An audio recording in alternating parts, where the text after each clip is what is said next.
네, 오늘 우리에게 주시는 말씀 빌립보서 3장 1절로 11절 말씀 함께 보겠습니다.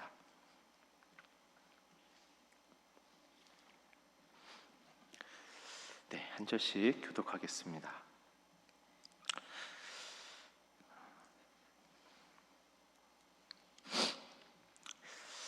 마지막으로 내 형제들이여 주 안에서 기뻐하십시오. 여러분에게 같은 말을 쓰는 것이 나는 힘들지 않고 여러분에게는 안전합니다. 계들을 조심하고 악을 행하는 사람들을 조심하고 거짓 할례를 받는 사람들을 조심하십시오. 하나님의 영으로 섬기고 그리스도 예수를 자랑하며 육체를 내세우지 않는 우리가 참 할례를 받은 사람들입니다. 비록 나도 육체를 내세울 것이 있지만 그렇게 하지 않습니다.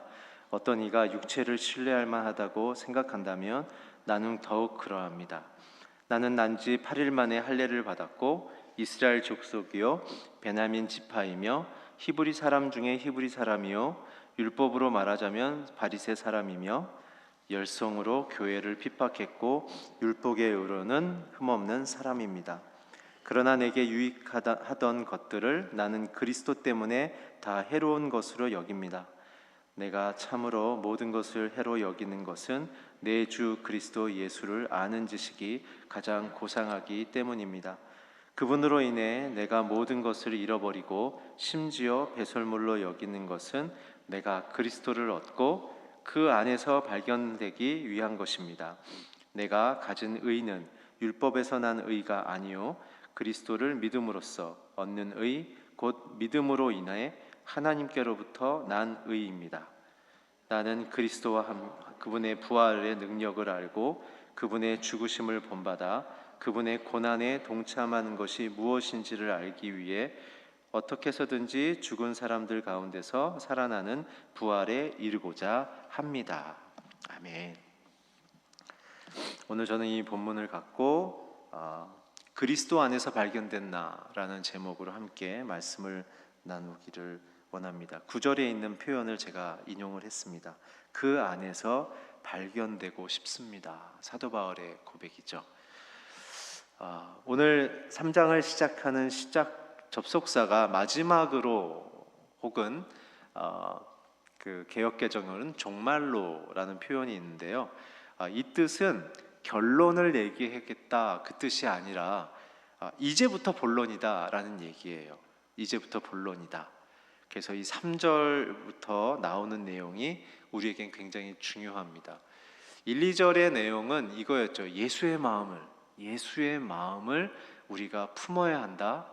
그래서 우리는 예수님의 낮아지심, 하나님의 높이심처럼 우리 안에 주님을 따르는 인생을 살아야 한다라는 그리스도인으로서의 이 기쁨을 얻는 인생의 표지를 가르친 이후에 3절부터는 그렇게 기쁨을 얻은 성도들은 도대체 누구인가에 대한 이 정체성을 설명하죠. 오늘은 딱 두 가지의 이야기입니다. 두 가지의 이야기인데요. 우리 함께 1절을 다시 한번 읽어주시면 감사하겠습니다. 시작. 마지막으로 내 형제들이여 주 안에서 기뻐하십시오. 여러분에게 같은 말을 쓰는 것이 나는 힘들지 않고 여러분에게는 안전합니다. 첫 번째, 그리스도 안에서 발견된 나는 누구냐면 주님 안에서 기뻐하는 나입니다. 사실 이 기쁨에 대한 이야기는 제가 지금 빌립보서 처음 설교부터 계속 사도 바울이 강조하고 있기에 설명드리고 있죠. 기쁨은 무엇이라고 우리가 알고 있습니까? 하나님의 뜻이 내 인생에 이루어지는 것이 기쁨이라고 말씀드렸습니다. 오늘 특별히 사도 바울이 이 부분을 다시 한번 강조하며 본론의 첫 문장에 쓴 이유는 결국 우리의 인생에 이 진정한 신자로서의 열매는 기쁨이다라는 거죠. 기쁨 뭐예요? 예수님이 내 인생의 뜻을 이루시는 삶이 기쁨이다라는 거예요. 근데 이거를 헬라어 원어의 성경을 보면 주 안에서 기뻐하십시오라는 표현은 두 가지의 영역을 포함하고 있어요. 첫째는 내 개인적인 삶 속에서 기뻐해야 됩니다. 내 개인적인 삶 속에 하나님이 나를 누구라고 하는지, 하나님이 내 인생을 왜 태어나게 하셨는지, 어떻게 이끌어 가시는지. 두 번째는 저와 여러분이 신앙인으로서 사회생활을 할 때도 기뻐해야 된다라고 얘기하는 거예요. 제가 목회를 하다 보면 성도님들이 너무 이해되는 마음이지만 이런 표현들을 공통적으로 하세요. 목사님, 저는 교회에 오면 너무 좋아요. 근데요, 직장에서 잘 견딜 수 있도록 정말 그냥 기도해 주세요. 힘들 수 있죠. 근데 그 말의 뜻은 무엇이냐면, 교회는 하나님의 장소와 사람들이고 직장은 하나님이 없는, 그리고 하나님의 것을 하지 않는 장소라고 생각하는 이원론적인 생각이 우리 안에 있어요. 근데 성경은 뭐라고 얘기하냐면 모든 것이 하나님의 세계다라고 얘기해요. 예수님이 교회로 오셨나요? 아니요. 예수님은 죄가 많은 세상 속에 오셨어요. 예수님은 또한 세상에 오셔서 믿음 좋은 사회 속의 크리스찬들과 만나셨나요? 아니에요. 예수님은 오히려 죄인과 세리와 창녀들로 불리는 세상의 가장 루저들, 이 죄인들의 친구가 되실 정도로 사회의 약자들과 어려운 사람들을 향하여 자기의 인생을 쏟아놓으시고 가깝게 하셨다는 거죠. 진짜 우리의 기쁨은요, 무엇일까요? 저와 여러분을 예수님의 생명값으로 우리를 자녀 삼아 주신 그 기쁨을 내 개인의 인생 속에, 내 가정 속에 누리고 선포하고 고백하는 것과 동시에 예수님을 모르고 예수님을 알아도 아직 예수님의 그 말씀과 삶 속에 사로잡히지 못한 성품과 생각과 가치관을 갖고 있는 사람들을 내가 품어나가는 작업들이 내 인생의 기쁨이 되는 것. 오늘 사도 바울은 이 글을 쓰면서 자기 앞뒤 좌우에 있는 친위병들, 제가 설교 때 말씀드렸죠, 함께 묶어버려 놓은 이 정치범들은 감옥 안에서도 이렇게 포박을 갖고 묶지만 친위대 4명이 일일 3교대로 그 죄인과 함께 끈으로 묶여 있는 그러한 상태로 이 감옥 안에 있거든요. 근데 사도 바울은 그 묶여 있는 사람들에게 얼마나 욕하겠어요. 자기도 힘드니까. 삐리리야 이러면서 계속 트라우마를 줄 수 있는 말들을 하지 않았겠어요. 너 이제 죽었어. 내가 누구한테 들었는데 너 이제 사형 선고 받는데 너 이거 어떡하냐, 계속 그러지 않았겠어요. 근데 사도 바울은 그렇게 말하는 사람에게 사랑의 표정으로 복음을 전하며 그 사도 바울과 묶여 있었던 친위대들이 감동을 받고 로마의 황실로 들어가서 자기 친위대들에게 예수를 전하며 결국 마지막 우리 사도행전에 본 것처럼 사도 바울이 황제 앞에 서기 위해서 로마로 압송되는 그 일들이 일어나지 않습니까? 황제도 듣고 싶으니까 데려오라고. 결국 성도들의 기쁨은 나도 바꾸지만 세상을 바꾸는 일들이 있는 것이에요. 하나님의 사람으로서 사는 태도는 무엇인가? 이 기뻐하라라는 거죠. 예수님도 이걸 얼마나 강조하셨을까요? 우리 마태복음 5장 11절에서 12절의 말씀 같이 읽겠습니다. 시작. 복되도다 나 때문에 사람들의 모욕과 핍박과 터무니없는 온갖 비난을 받는 너희들, 기뻐하고 즐거워하라. 하늘에서 너희들의 상이 크다. 너희들보다 먼저 살았던 예언자들도 그런 핍박을 당했다. 이게 예수님의 말씀입니다. 예수님의 관점에서 말씀하시는 이 기쁨은 누구들의 것이냐면 예수님의 명령, 예수님의 사랑, 예수님의 사회관, 세계관, 경제관, 정치관, 이 모든 인간관계론을 갖고 살아가다가 세상의 방식과 달라서 고난받고 모욕당할 때 오히려 기뻐라고 얘기하는 거예요. 우리가 구하는 기쁨과 좀 다르죠. 우리는 힘들어요, 기쁘게 해주세요. 하지만 예수님이 말하는 기쁨의 본질은 내 명령과 내 뜻대로 살아내는 자들이 세상에서 힘들면 진정한 기쁨이 임할 것이다 라는 거예요. 물론 우리의 어려움도 주님은 돌보십니다. 그러나 주님이 주시려는 기쁨과는 좀 거리가 있는 기쁨인 거죠. 오늘 주님이 말씀하세요. 우리는 고난당하고 모욕당하고 어려움을 당하고 그럴지라도 하늘의 상이 우리에게 주어지기 때문에 기뻐하라는 것입니다. 저는 저와 여러분이 눈이 열려서 천국에 우리의 상을 계속 이렇게 어카운트를 볼 수 있는 기적이 일어났으면 너무 좋겠어요. 별로 원하지 않으시는군요. 그래서 우리가 주의 말씀대로 살아날 때마다 하나님이 우리를 얼마나 블레싱을 하고 계시는지, 얼마나 우리를 기뻐하고 있는지. 야, 너 때문에 오늘 제가 나에 대해서 고민하기 시작했어. 너 때문에 제가 자신의 인생의 만족보다 나에 대한 기대가 커지기 시작했어. 너 진짜 고맙다. 이런 얘기를 우리가 들을 수 있다면, 말씀하고 계신 그의 음성을 들을 수 있다면 우리의 인생이 얼마나 그 기쁨일까요? 우리의 실망의 그 내용의 실체는 뭐냐면 내 바람이 이루어지지 않았기 때문에 하나님은 나를 안 좋아하셔. 이런 엉뚱한 논리를 우리는 펼치고 있는 거죠. 주님의 기쁨은 보세요. 내가 너를 돌보고 내가 너를 지키고 있는 것을 네가 확신함으로 네가 나를 위하여 사람들을 돌보고 사랑하고 있으니 내가 너를 귀하게 여긴다. 내가 너를 기뻐한다. 이 이야기죠. 그래서 성경을 가만히 보면 주님이 굉장히 강조하셨던 게 무엇을 먹을까, 무엇을 입을까, 무엇을 마실까는 나의 맨데토리다라고 얘기하시는 거예요. 그래서 그런 거 기도하지 말라고 예수님이 얘기하셨죠. 이런 건 다 이방인들이나 기도하는 거다. 우상을 갖고 있는 자들이나 기도하는 거지, 이거는 내가 내 아들을 주는 너희들에게는 기본적으로 주는 내 돌봄이다 라는 얘기를 하고 계세요. 그러면서 이 신약의 여러 곳에 보면 그렇게 기도하지 말고 너희는 먼저 그 나라와 그 일을 구하라. 그러면 이 모든 걸 더해 주겠다. 그러니까 우리에게 요청하시는 건 뭐예요?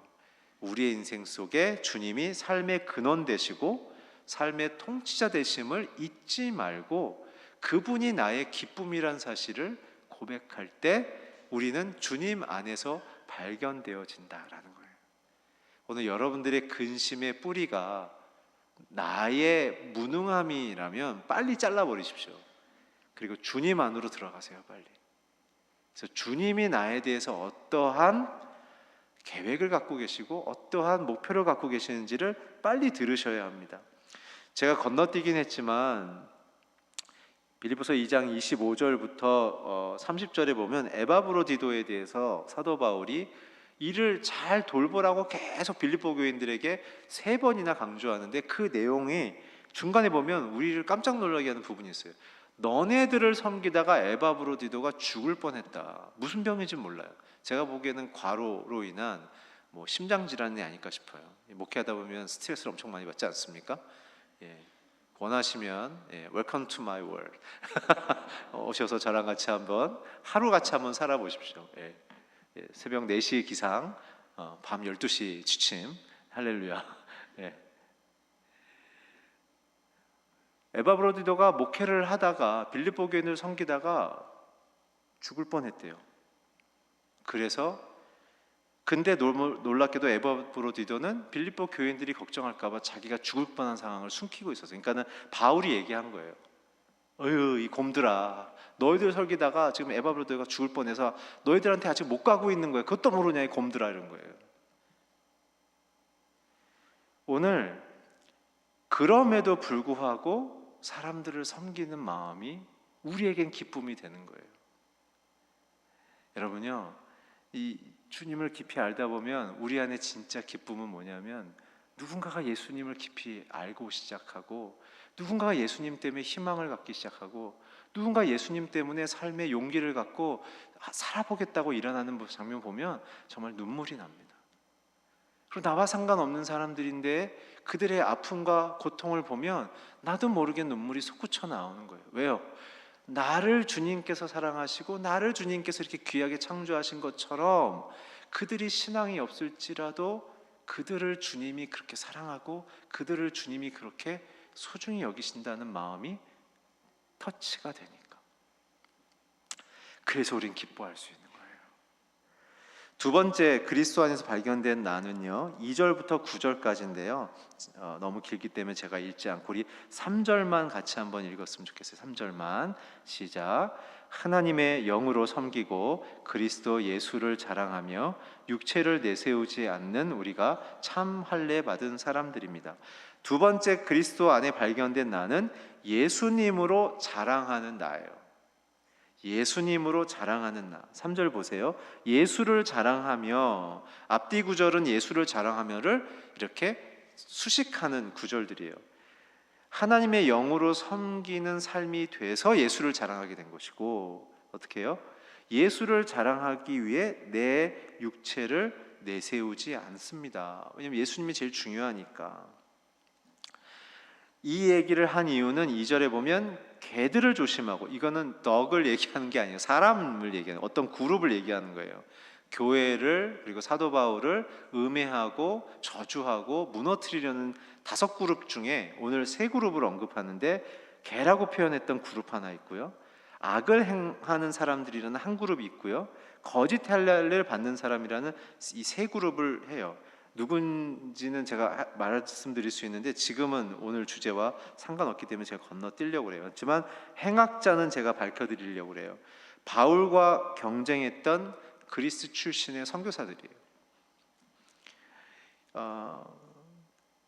지역적인 의미고요. 그래서 그들이 무엇을 얘기했냐면, 모세처럼 예수님은 그냥 영웅입니다 라는 얘기를 해요. 결국 이 악을 행하는 사람으로 표현된 분들은 믿음 없이 교회를 핍박하는 정치인들이나 민족주의자들이 아니라 주님을 위해 헌신했지만 예수를 자랑하는 게 아니라 뭐냐면 종교 비즈니스라는 사람들 얘기하는 거예요. 예수님의 이름과 말씀을 빌려서 자기 주장과 자기 해석을 사람들에게 강요하는 자들을 얘기하는 거예요. 예를 들면은 자기가 하고 싶은 일을 위해서 예배를 드리고 찬양을 하고 기도 모임을 열어서 펀드레이징을 얻어서 자기가 하고 싶은 사역을, 근데 그걸 하나님의 사역이라고 얘기를 하는 거예요. 그런 사람들이 너무 많았다는 거예요.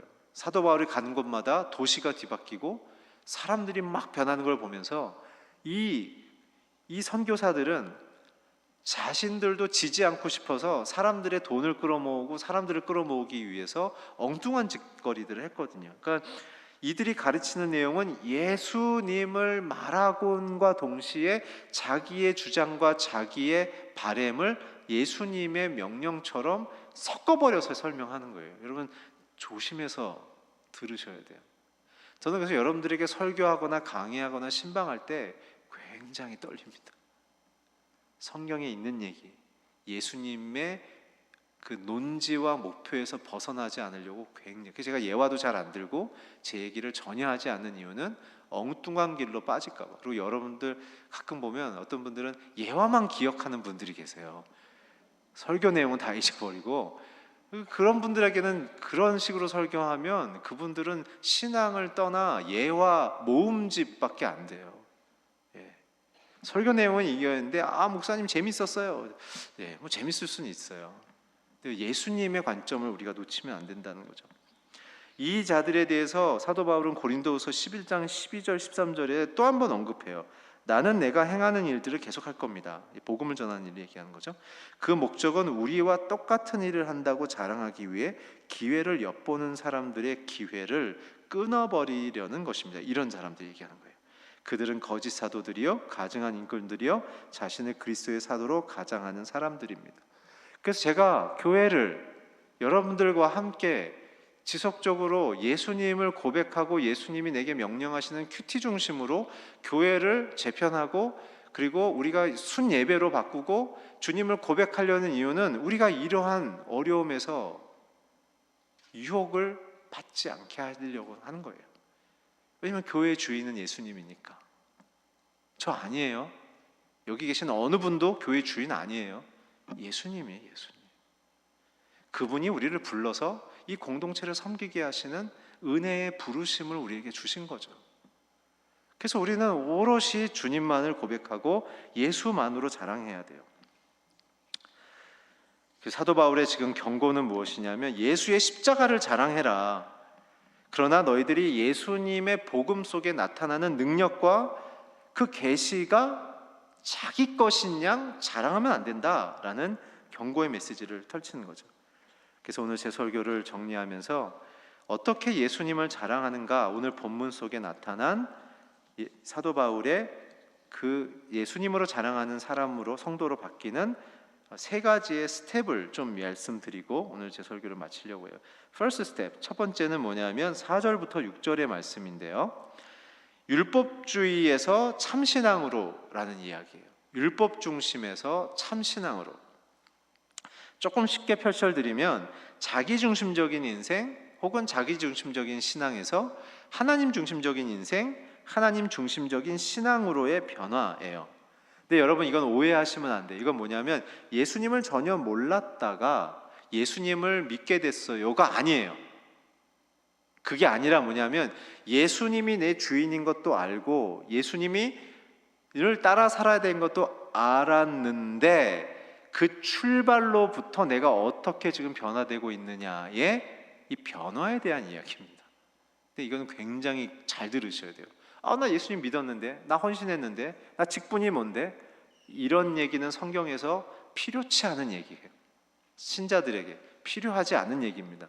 내 속사람과 내 인격과 내 삶의 내용과 내 가정이 성경대로 살아내고 있는가가 오늘 성경에 우리에게 던져지는 질문들이에요. 그래서 오늘 사도 바울이 퍼스트 스텝으로 자기중심적 신앙에서 하나님 중심적 신앙으로 네가 바뀌어가는가. 예를 들면 이런 거예요. 내가 예수님을 처음 믿고 회개해서 예수님을 나 예수님 계신 것 같아요, 이렇게 얘기하는 것은 마치 촛불을 보는 것 같아요. 촛불. 근데 어느 단계로 가야 되냐면 다메섹 동산에서 바울이 햇빛보다 강한 예수님의 빛을 보고 눈이 먼 것처럼 우리의 눈이 머는 단계까지 가셔야 돼요. 예수님 계신 건 알겠어요. 교회에서 우리는 살아야 될 것 같아요. 믿음대로 살아야 될 것 같아요. 이런 촛불을 보는 정도의 신앙이 아니라 우리의 육체의 눈, 우리의 욕망의 눈, 우리의 안에 형성된 내면의 눈이 멀고 신자로서의 눈이 열리는 단계로 가야 되는 상태를 말하는 거예요. 정리해드립니다. 자기중심 신앙을 사도 바울은 뭐라고 얘기하냐면 자기자랑이다 라고 얘기해요. 나의 학력, 나의 재력, 나의 사회적인 네트워크, 영향력, 이것이 신앙의 내용과 중심에 설 수 없다라는 거예요. 그래서 우리가 읽진 않았지만 4절부터 나도 내 육체로 좀 내세울 게 있는 사람이에요 라고 얘기하는 거예요. 나 로마 시민권자고요. 나 그 유대 학파 중에 최고 학부 나왔고, 나 유대 사회에서 내가 말하면 사내들인 공회, 대법원에서 딱딱 그 문서 나올 정도로 나 영향력 있는 사람이에요 라고 이야기하죠. 그런데 그게 자기 자랑이란 거예요. 자기중심적 신앙이라는 거예요. 우리로 바꿔볼까요? 이런 거예요. 나 옛날에 이런 사역 해봤는데, 나 옛날에 이러한 영적인 기적 경험해봤는데, 나 옛날에 이만큼 헌금해봤는데, 이 얘기를 하고 있는 거예요. 지금 이 얘기를. 거기에서 벗어나야 된다는 얘기예요. 어떻게 벗어나야 되는가? 하나님 중심 신앙. 뭐냐면 그리스도를 자랑하는 걸로. 예수님은요 사랑이세요. 말이 바뀌는 거예요. 내가 뭘 했다가 아니라 예수님이 얼마나 귀한 분인 줄 아세요? 예수님이 나도 사랑하고요, 형제도 사랑하세요. 예수님이 그 자매님의 눈물 속에 함께하고 계세요. 예수님은 자매님을, 형제님을 포기하지 않으세요. 이렇게 예수를 자랑하는, 저는 그런 성도님도 참 많이 봤어요. 제가요 부도 나서 망했어요. 근데 예수 믿고요, 제가 예수님이 최고인 걸 알았어요. 예수 믿고 부자 됐다는 줄 아셨죠? 그것도 자기 자랑이에요. 예수님만 오롯이 내 인생의 최고의 존재가 되는 것. 근데 우리의 위기는 뭐냐면 예수 외에 다른 것을 첨가하려고 해요.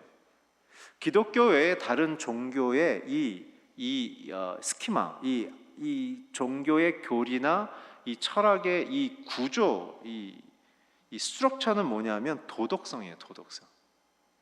선을 행하야 해탈하고 선을 행하야 어느 단계에 이르는 것처럼, 자기를 비워야 공에 이르러야 뭔가의 이 단계에 이른 것처럼 얘기하죠.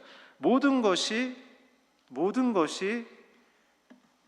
이 도덕성이에요. 도덕성. 근데 도덕성의 열매는 뭐냐면 비판이에요. 비판. 나는 이렇게 사는데 너는 왜 이렇게 못하냐? 모든 종교성이. 그래서 종교 전쟁이 일어나면 무섭잖아요. 우리는 이런데 너는 왜 이러냐? 그러면서 죽이고 판단하는 게, 이게 일반적 종교성이 갖고 있는 이 스키마예요. 근데 그래서 바울이 얘기한 거예요. 내가 열심으로는 교회를 핍박했다. 이게 뭐예요? 내가 갖고 있었던 종교성, 내가 갖고 있었던 이 신앙, 이 가말리엘 학풍에서 배웠던 이 엄청난 이 모세에 대한 구약에 대한 나의 학식의 실체는 내 도덕성에 대한 자랑이었고 다른 사람에 대한 비난과 평가였기에 내가 교회의 교인들마저 잡아 죽일 정도로 내가 그러한 종교적 열심의 사람이었다라는 얘기예요. 정리해드리면, 종교는 도덕적 최고치에 다다르려는 인간들의 노력이며, 결국은 종교는 인간이 근거가 되지만 유일하게 기독교는 인간이 죄인인 것을 고백함으로 출발하는 거예요.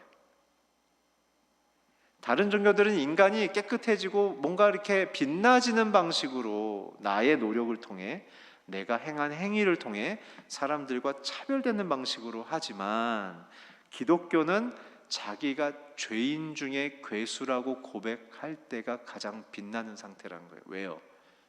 그랬을 때 주님이 가장 가까이 계실 수 있으니까. 따라서 기독교의 신앙은 하나님이 근거신 거예요. 저와 여러분은 죄인이기 때문에 하나님 없이는 살아낼 수 없다라는 신앙을 고백할 때 진정한 기독교인이 되시는 거예요.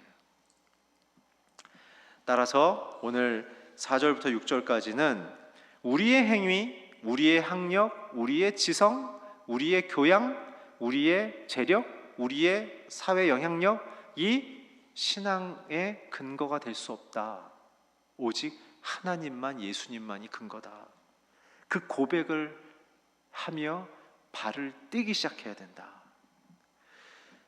두 번째 단계는 뭐냐면, 세컨드 스텝은 뭐냐면요, 자기의 이 밸류 시스템, 이익에 대한 가치 기준의 변화가 강조되고 있어요. 7절 8절인데요 7절 8절을 한번 같이 읽어볼까요? 시작.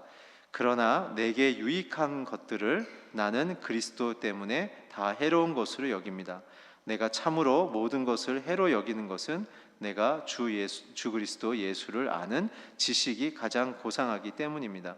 그분으로 인해 내가 모든 것을 잃어버리고 심지어 배설물로 여기는 것은 내가 그리스도를 얻는 것입니다. 얘기하죠. 7절에 보면 내가 다 해로운 것으로 여깁니다 라는 것은요, 더러워, 필요 없어 라는 어떤 우리의 판단에 대한, 우리의 어떤 그러한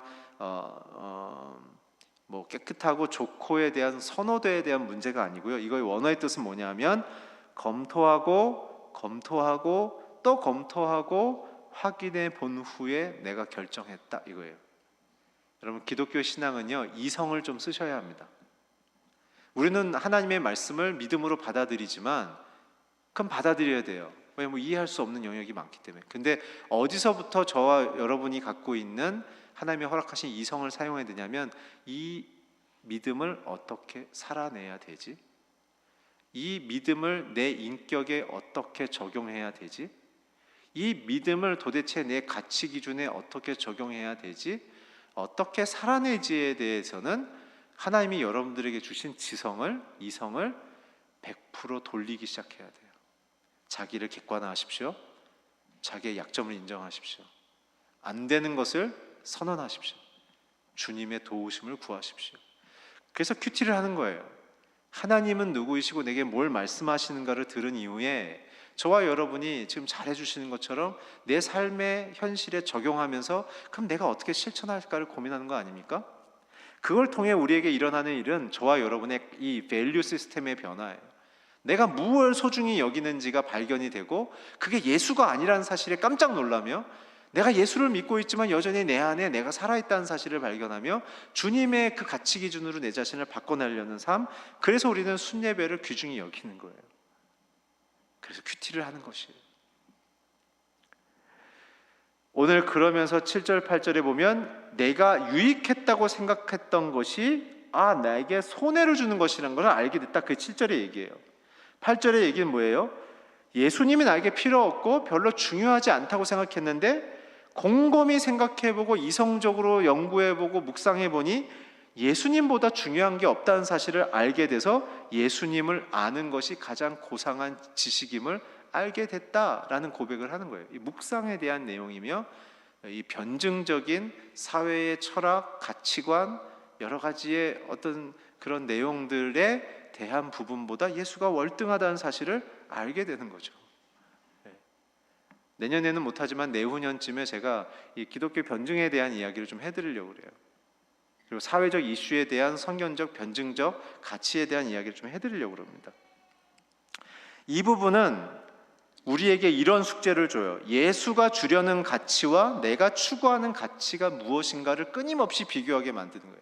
그래서 말씀 앞에 머무르셔야 합니다. 말씀 앞에 머물지 않으면 나는 내가 추구하는 가치로 함몰되거나 빨려 들어갈 수밖에 없어요. 말씀을 읽어야 예수가 내게 주려는 가치가 뭔지를 알고 내가 추구하는 가치와 비교하게 되어지죠. 그래서 꼭 여러분 매일 큐티 하셔야 합니다. 큐티라는 방법론이 중요한 게 아니라 하나님의 가치를 우리가 늘 받아들여야 하는 거죠. 이 부분은 주님이 놀랍게도 출애굽을 시킨 이스라엘 백성들에게 출애굽을 시키시자마자 이 밸류 시스템에 대한 이야기를 하시며 그들에게 광야 생활을 시작하게끔 만든 대목이 있습니다. 그게 뭐냐면 출애굽기 19장 4절에서 6절인데요. 제가 읽어드릴게요. 출애굽기 19장 4절에 6절에 보면 이런 말씀이 있어요. 내가 이집트 사람들에게 행한 일을 너희가 직접 보았고 10가지 재앙과 홍해 사건, 독수리 날개 얻어 나르듯 내가 너희를 내게로 데려온 것을 보았다. 왜냐하면 애굽이라는 강력한 사회, 정치, 경제, 군사 시스템 아래 노예의 신분으로 묶여 있었기 때문에 이거는 어떤 외교적 방법으로도 해결되지 않는데 하나님께서 꺼내셨다. 놀랍지? 괄호 열고 괄호 닫고 그러면서 이렇게 얘기하면 이제 너희는 내게 온전히 순종하고 내 언약을 지켜라. 하나님의 밸류 시스템을 얘기하시는 거예요. 그러면서 이후에 이제 십계명을 주시며 성도가 어떻게 살아내야 되는지의 광야 학교가 열리기 시작하죠. 그렇게 되면 결론은 뭐냐면 너희는 모든 민족들 가운데 특별한 내 보물이 될 것이다. 어떤 민족보다 뛰어난 민족이 된다는 얘기예요. 그러면서 아이덴티티 2개를 주세요. 뭐냐면 너희는 내게 제사장 나라 거룩한 민족이다. 우리의 밸류 시스템이 바뀌면 어떻게 되냐면 애굽이라는 자기 손으로 만든 이 열광주의, 패권주의, 멋있는 건물, 멋있는 문화, 멋있는 옷, 화려한 도시, 우리의 힘으로 만든 것으로 국가의 경쟁력을 만들었던 그들의 모습 속에서부터 꺼내셔 눈으로 보이기에는 아무것도 없는 이 광야로 끌어내셔서 오직 하나님만으로, 오직 하나님의 가치체계만으로 만족하고 변화되고 살아냄을 통해 그들이 또 다른 가나안 땅이라는 신도시, 신부흥의 지역으로 들어갔을 때 그들보다 월등한 모습으로 나타나도록 주님은 그들의 가치체계를 바꾸시려는 게 이 광야 학교의 목표였던 거죠. 오늘 저와 여러분이 신앙생활을 하고 있는 과정과 동일한 부분입니다. 오늘 우리가 갖고 있는 모든 영역들은 하나님이 주신 약속보다 우선순위 될 수가 없죠. 왜냐하면 모든 것은 도구일 뿐이기 때문에 그렇습니다.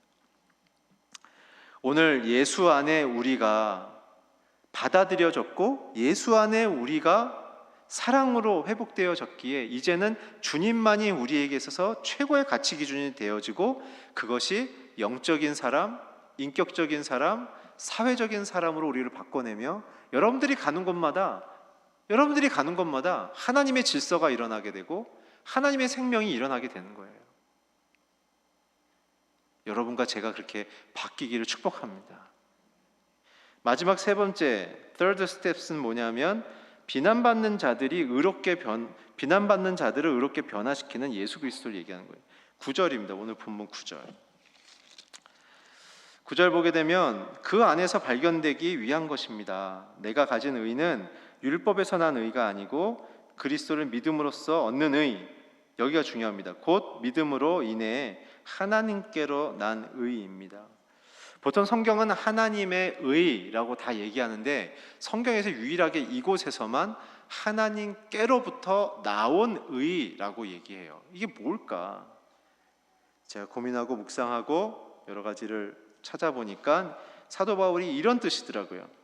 하나님은 의다, 맞다. 그렇지만 우리가 또한 어떤 의를 얻어야 하냐면 그 의로우신 하나님을 품고 살 때 그 의로우신 하나님처럼 내가 삶을 실천하는 열매가 있어야 한다는 거예요. 우리는 그럼 당황해요. 우리는 죄인인 걸 알기 때문에 내 안에 의가 없는데 어떻게 의롭게 살지? 사실은 이거는 사도 바울이 이 편지를 쓰면서 문학적으로 이 부분을 여기와 연결시켜 놓은 거예요. 뭐냐면 빌립보서 2장 5절에서 8절 예수의 마음, 우리가 하나님의 의를 실천하며 살아낼 수 있는 우리의 마음은 어떤 마음인가? 예수의 마음을 잊지 말아야 된다는 거예요. 하나님께로부터 난 의로 우리가 의로워질 수 있는 방법 뭔가?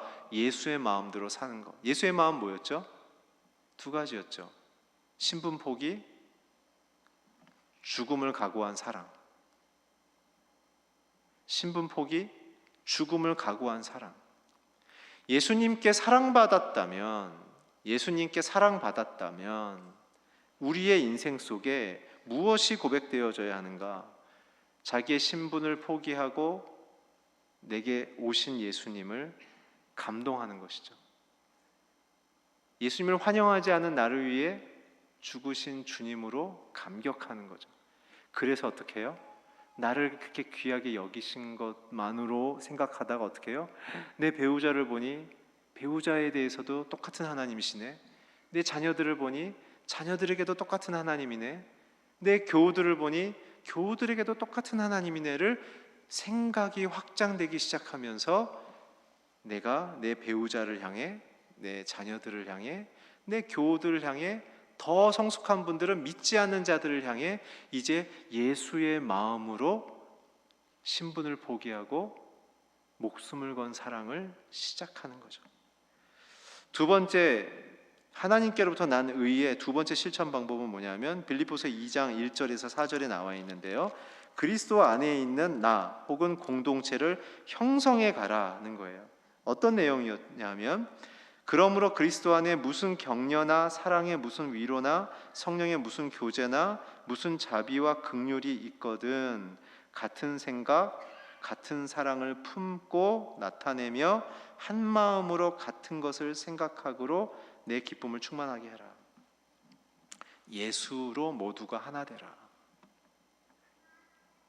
오늘 사도 바울은 굉장히 치밀하면서도 굉장히 담담하면서도 굉장히 실천적인 이야기를 하고 있어요. 사랑하는 성도 여러분, 빌립보서는 그래서 좀 차분히 읽으면서 저와 여러분의 내면을 좀 들여다봐야 될 책입니다. 오늘 기억하십시오. 그리스도 안에서 발견된 사람들의 특징은 주님 안에서 하나님의 뜻을 기뻐하는 자들이라는 것이고, 두 번째, 예수님으로 자랑하는 자들인데, 세 가지 스텝. 하나님 중심으로, 두 번째, 예수님을 최고의 가치로, 세 번째, 하나님의 의를 실천하는 방식으로 살아가는 인생이 되어야 된다는 것입니다. 2주 전부터 제가 계속 적용점에 대한 이야기를 드리고 있는데요. 이번 주도 마음에 이 부분에 소중함을 느끼는 분들이 있다면 오늘 이 세 가지의 스텝을 통해서 내가 정말 주님께로 가까이 가고 있는가? 정말 주님을 모시고 사는 삶이 정말 내가 기뻐하고 자랑하는 풍성한 삶인가를 더 새롭게 하시고 확장하는 저와 여러분 되기를 주의 이름으로 축원합니다. 우리 같이 기도하겠습니다. 이 시간 눈을 감고 기도할 때 오늘 주님을 바라봅시다. 주님을 바라보며 우리가 이렇게 한 가지 기도하고 오늘 예배를 주님 앞에 올려드리며 마쳤으면 좋겠어요. 하나님, 오늘 내가 추구하는 가치가 낮아지고 주님이 주려는 가치가 내 인생 속에 흘러 들어오게 해주십시오. 그래서 내 계획, 내 바램을 추구하려고 했던 그래서 너무 괴로웠고 너무 긴장했고 너무 고통스럽고 실패감 속에 스스로에 대한 이 낮은 자존심 속에 고통하며 아팠습니다. 오늘 그리스도 안에서 발견된 나로 주님이 나를 위하여 목숨 주시고 생명 주신 것처럼 오늘 주님만으로 기뻐하게 해주십시오. 그리고 예수님만으로 자랑하게 해주십시오. 오늘 내 마음속에 그 주님의 아름다움, 주님의 참사랑이 오늘 나를 붙들게 해주셔서 내 안에 있는 절망과 실패, 낙담, 분노, 그리고 내 안에 있는 공격성들, 하나님의 관점이 아닌 내 관점으로서의 판단과 여러 가지의 복잡한 생각들, 자기 자랑들, 오늘 내 인생을 갉아먹고 죽이고 피곤하게 만드는 것들이죠. 오늘 다 녹아 사라지게 해주시고 오늘 주님이 만드신 나, 주님이 기뻐하시는 나, 주님이 사랑하시는 나로 변화되게 하여 주십시오. 오늘 내 가치 기준 바꿔주시고 내 중심이 그리스도로 바뀌게 해주십시오.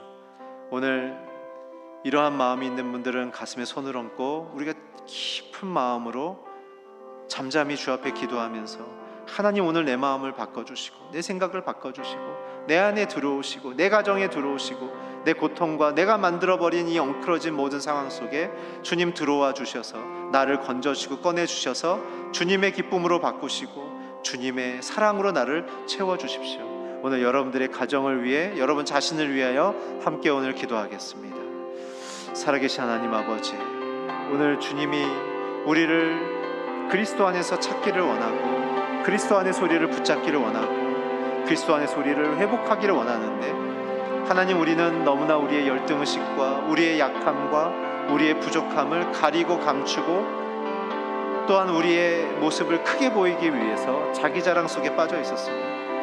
하나님, 우리의 이 우매함을 용서하여 주시고 이 일로 우리는 너무나 피곤해졌고 너무나 고통스러워졌고 너무 긴장감이 팽팽해졌고 너무 외로워졌고 너무 허무해졌고 내 인생이 다시 돌아갈 수 없을 것만큼 멀리 오게 돼버렸습니다.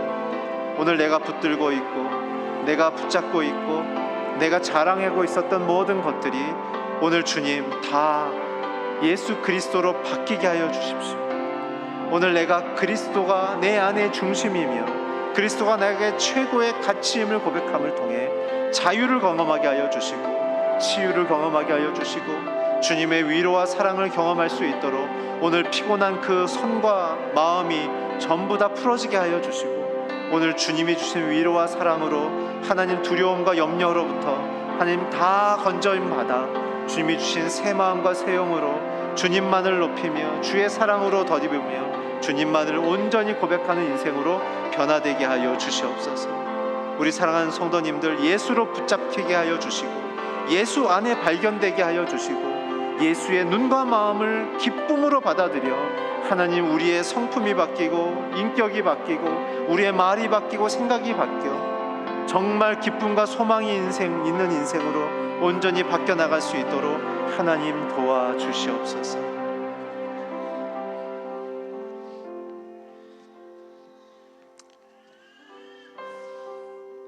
나의 기쁨이며 나의 사랑이신 예수님의 이름을 높여드립니다.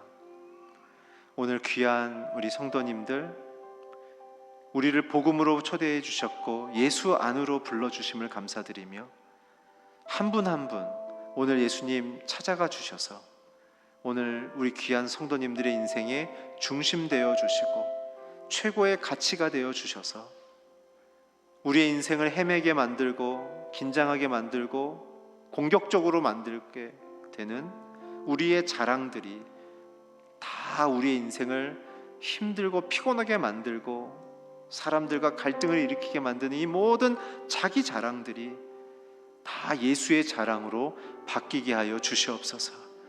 부부의 관계 속에 있는 긴장감들이, 이 자기 자랑들이 예수의 십자가로 다 못 박히게 하여 주시고, 부모와 자녀 간에 있는 이 자기 자랑과 긴장들이 다 예수의 이 보혈 안에 다 씻겨지게 하여 주시고, 사람들 안에, 교우들 안에 있는 그 긴장감과 갈등의 구조들이 예수의 십자가에 모두 감추어지게 하여 주셔서 이제는 자기 자랑을 떠나 예수를 자랑하며 예수를 고백하며 예수 안에 평안과 기쁨과 영광을 누리는 하나님의 자녀들로 서게 하여 주시옵소서. 지속적으로 우리의 심령을 바꾸시고 생각을 바꾸시고 우리의 삶의 환경을 바꿔주시사 이제는 촛불 같은 신앙이 햇빛보다 강렬한 예수를 모시는 신앙으로 바뀌기를 원하오니 우리 모든 성도님들 그 기쁨과 만족 안에 머물게 하여 주시옵소서. 감사 찬양 드리며 예수 그리스도의 이름으로 기도했습니다. 아멘.